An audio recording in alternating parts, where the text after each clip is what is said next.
لاہور کے علاقے کانا 9 میں ایک ایسا افسوسناک واقعہ پیش آیا جس کے بعد ہر آنکھ اشک بار ہے۔ ہوا کچھ یوں کہ ایک گھر میں ٹیوشن سینٹر بنایا ہوا تھا اور اس ٹیوشن سینٹر میں ڈیلی 30 سے 35 اسٹوڈنٹس پڑھنے کے لیے جاتے تھے۔ تو اس روز بھی معمول کے مطابق بچے پڑھائی میں مصروف تھے اور اچانک ان پر چھت آ گری اور تمام بچے اس ملبے تلے آ گئے اور وہاں پہ ایک فیمیل ٹیچر تھی، وہ بھی اس حادثے کا شکار ہوئی۔ اب بچوں پر چھت کیسے گری، اس کی حقیقت اس گھر کی مالکن جو کہ فیمیل ٹیچر وہاں پہ پڑھا رہی تھی، خود اس نے ہاسپٹل میں بیان دیا کہ میری جو گھر کی چھت ہے وہ اس کی حالت بہت خستہ تھی اور جب بھی کبھی بارش ہوتی تھی تو چھت سے پانی بہتا تھا اور کمرے میں سارا آ جاتا تھا، تو چھت کی مضبوطی کے لیے چھت پہ ٹائلز لگوائیں اور اوپر مٹی ڈلوائی تو سارا دن تو ٹھیک رہا۔ جیسے ہی بچوں کی چھٹی کا ٹائم ہوا، بچے بیگ پیک کر رہے تھے تو چھت اچانک ان پر آ گری۔ تو اس میں ہمارا کوئی قصور نہیں ہے، نہ ہی ہماری کوئی غلطی ہے، یہ سب اللہ تعالیٰ کی طرف سے ہوا ہے۔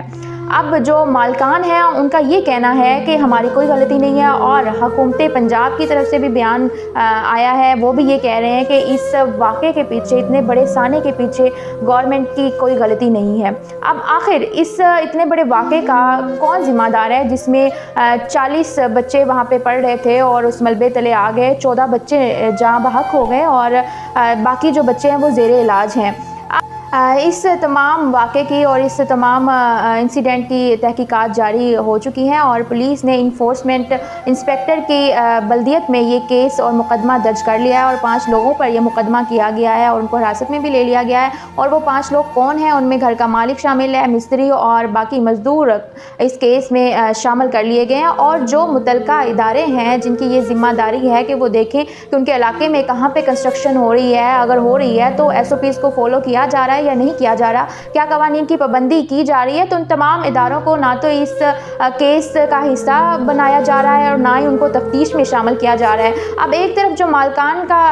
بیان ہے وہ کہہ رہے ہیں کہ ہماری ذمہ داری نہیں ہے، دوسری جانب گورنمنٹ نے بھی کہہ دیا کہ ہماری ذمہ داری نہیں ہے، تیسری جانب جو متعلقہ ادارے ہیں وہ بھی اس ذمہ داری سے دستبردار ہو رہے ہیں۔ تو آخر کار اس اتنے بڑے واقعے کا کون ذمہ دار ہے جس میں